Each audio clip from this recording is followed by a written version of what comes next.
ስለ ናሽናል ኪውኤልኢዲ ቲቪ አንድ ደንበኛ የመጡ ለምን መረጥክልኝ ብሎ ቢጠይቀኝ መናገር የሚችላቸው ወደ 8 9 10 የሚሆኑ የተለያዩ ፊቸሮች አሉ። አንደኛው አልትራ ስሊም የሆነ በጣም ስሊም የሆነ የስልካችን ያህል ስሊም የሆነ ስክሪን ሲኖረው በጣም ውበት ያለው ቴሌቪዥን ነው።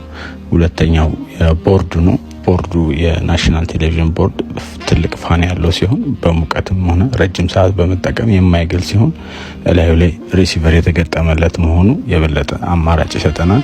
ሌላኛው የናሽናል ኪውኤልኢዲ ትክክለኛ ኪውኤልኢዲ ቴሌቪዥን ነው። ኪውኤልኢዲ የሆኑ ከ1080 በላይ የሆኑ ምስሎችን ማጫወት የሚችል ነው። ሌላኛው ፊቸሩ ደግሞ ማጂክ ሪሞት ያለው ሲሆን ማጂክ ሪሞቱ በጣም ሪሰንት ስለሆነ በጣም ፈጣንና ቮይስ ኮማንዱ ወርኪንግ የሆነ የሚሰራ መጻፍም ወይም ደግሞ ሰርች ማድረግ ሳያስፈልገን በድምጻችን የፈለግነውን ነገር ማዘዝ የምንችል ኦፕሬቲንግ ሲስተሙ በጣም ፈጣን የሆነ ዘመናዊ ቴሌቪዥን ነው። እንዲሁም ላይ ወደ ካሜራ ዌብካም ካሜራ አስቀምጠን ፌስ ታይም ሆነ ሌላ ቪዲዮ ኮሙኒኬሽኖችን ማድረግ የምንችልበት